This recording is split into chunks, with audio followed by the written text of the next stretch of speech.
Relationships are a key part of our life, but yet it's an area that many people struggle with. But don't worry, because in this video, I'm going to give you some no BS advice. I'm going to share 6 pieces of relationship, dating, marriage advice that you absolutely need to hear. Hey guys, welcome back. If you're new here, my name's Jillz and I talk about things like feminine energy, self-improvement, and wellness for women. So if that's something you want to learn more about, you should subscribe and stick around. So I am not a relationship guru, of course, but I have been with my husband for 12 and a half years, well, married for 6, but together for 12 and a half years. And we have had our ups and downs just like any other normal couple. But I feel like I have some really good pieces of advice when it comes to having a healthy, long-term committed relationship. So let's just get started. So the first thing that you need to know is that love and desire is partly a choice. So let me explain what I mean by this. So in a long-term relationship, you have to have 2 things. One, you have to have that romantic attraction there. You have to have that chemistry, and you can't force it. It's either there or it's not. And if you're already in a relationship, then you clearly already have this, or else you wouldn't want to spend time with that person. You know, you wouldn't want to be with them. So this part is pretty easy. But the other thing is that a healthy long-term relationship needs effort and action. You have to continue to choose each other over and over again, even when times are hard. You can't just have one. You have to have both of these things. If you have that romantic attraction and that chemistry, but you don't put in the effort to keep that connection strong, then the relationship will probably struggle and it will likely fizzle out. And it's the same in reverse. You can put in all the effort. You can try so hard. You can plan all these romantic dates. But if you don't have that romantic chemistry, then it just won't work. It doesn't matter how hard you try, it won't work. So when I say that love and desire is partly a choice, I mean that in the beginning, the desire is either there or it's not. But then later on, you have to choose to keep that desire going. You have to choose to keep that love strong. You have to continue to choose your partner. Or you can choose to not care, not prioritize it and see how it works out, but it probably won't. Now, of course, this is a two-way street. If there's only one person in the relationship putting in all this effort, then that's not really gonna work. You both have to get on the same page when it comes to choosing each other, choosing your love over and over and over again. Now, the next piece of advice is something that I actually learned from Dr. John Gottman. He is a relationship psychologist. He's written a lot of really great books, but he says that the #1 predictor of divorce is contempt. And so essentially, contempt destroys relationships. So what is contempt? Google says that contempt is the feeling that a person or a thing is beneath consideration, worthless, or deserving scorn. This basically means that you think that your partner is beneath you and you lack respect for them, or at least you act like that. And as Gottman puts it, this behavior basically signals disgust and superiority. So this can be as small as an eye roll while the other person is talking. This can be mocking your partner, or saying a joke that has underlying aggression in it, or being critical of your partner, or not listening to your partner's feelings, not necessarily because you're just in the middle of something or whatever, but intentionally choosing to ignore it, because essentially your partner and their feelings is not worthy of your time and consideration. It can be little or big things that basically signal to your partner that you think they're beneath you. That is contempt, and it's very dangerous to relationships. It destroys that feeling of love and safety, and it can obviously lead to a lot of conflict. And Gottman's actually proven that it's damaging to our physical health as well. It actually lowers our immune system being in a relationship like this. But contempt doesn't just happen. It usually starts to occur when we have these long-standing negative thoughts that have just been kind of like simmering in our head for a while, building for a while, and maybe even getting a little bit resentful. It's this buildup of negative thoughts that causes us to stop leading with love and start acting with contempt. And so the way we avoid this is by healthy communication, respectful communication,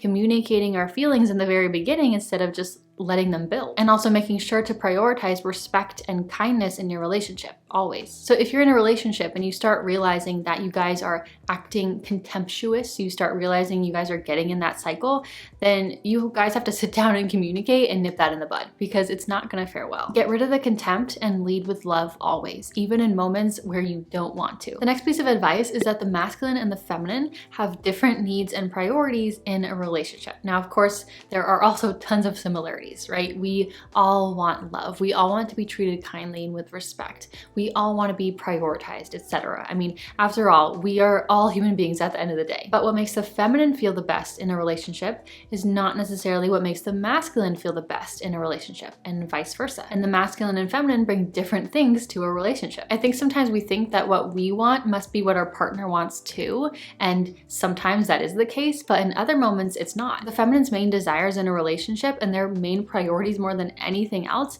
is to feel loved, cherished, safe, and cared for. She wants to be seen and heard and loved unconditionally for who she is, and she wants to be able to fully let go and trust. The masculine's main desires in a relationship and their main priorities look a little bit different. More than anything, they want to be respected and appreciated.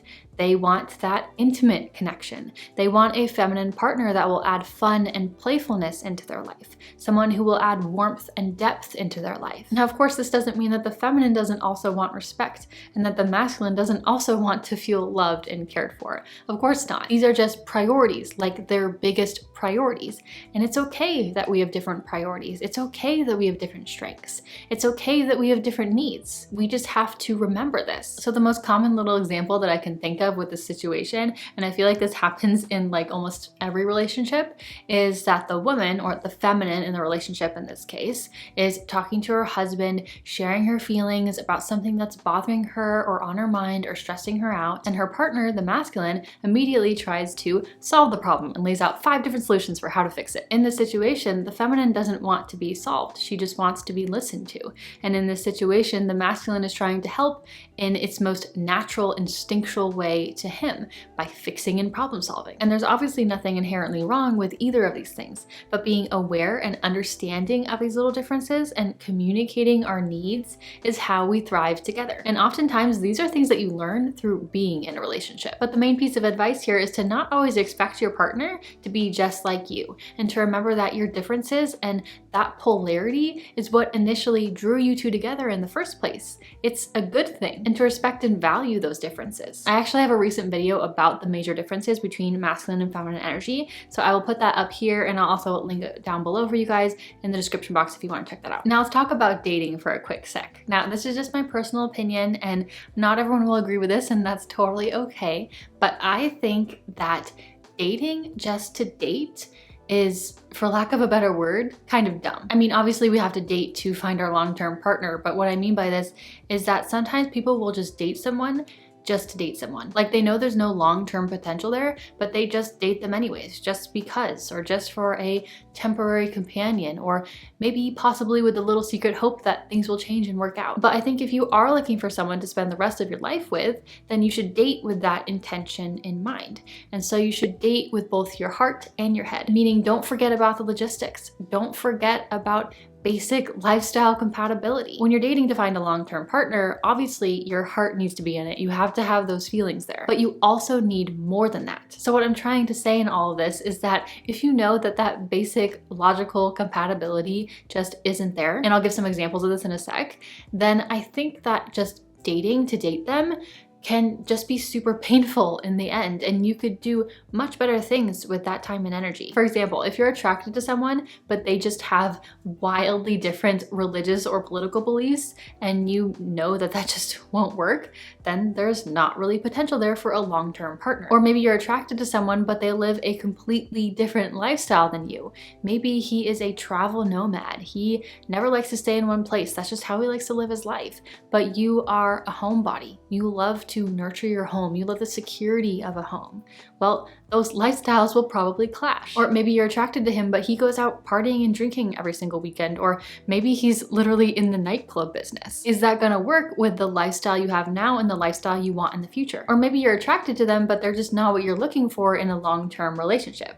They might be fun to date right now, but they're not fun to live with for 40 years. And again, obviously sometimes you have to date to figure these things out. But if your goal at the end of the day is marriage or a long-term partnership, then there has to be more than just feelings and attraction. There also has to be that logical match, and you can't ignore this side of things. And I think dating just to date makes you develop real feelings for people who are not necessarily a logical match. And I think it's better to focus on yourself instead until the right person comes along. Okay, but back to committed relationships though, my next piece of advice for you guys. In a deep, committed, long-term relationship, There will inevitably be moments where you will feel hurt. There will inevitably be moments where you will be disappointed. There will inevitably be moments where you will have to forgive.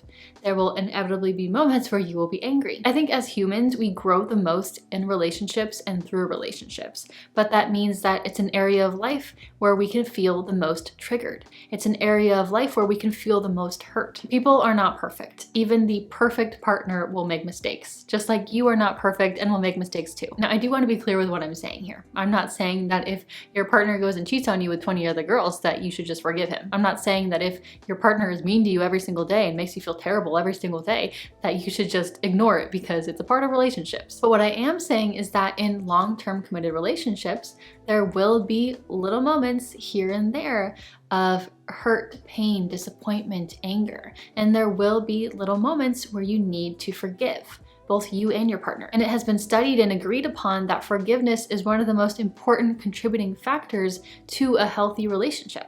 And forgiveness is how we avoid contempt as well. Okay, so back to some dating advice again. I'm kind of a little all over the place, but as a general rule, and there are always exceptions, of course, but in general, people tend to date on their same level, or at least like around their same level, pretty close to it. So if you want to date someone of high quality, if you want to be with someone of high quality, then you need to be a high quality individual yourself. I think sometimes we get into this mindset of like, I want him to be this and that. I want him to look like this. I want him to have these characteristics. I want him to bring this to the relationship. But we also have to ask ourselves in a loving way, what are we bringing to the relationship? Relationships are a two-way street. We tend to attract people on our same level. However, I will say though that sometimes we can think really negatively about ourselves, and so our interpretation of ourselves is really low. And so then we only feel comfortable dating low quality people. So it's not just about being a high quality person, you also have to be confident in yourself and who you are. So in the meantime, while you're looking for a partner, maybe dating here and there, or maybe not, focus on yourself. Grow, evolve, heal, learn to love yourself, make time for your passions, get healthier, become that healthier, happier, more magnetic version of yourself. So with this tip, I'm gonna recommend you go watch this video, How to Be a High Value Woman. I highly recommend you go check it out.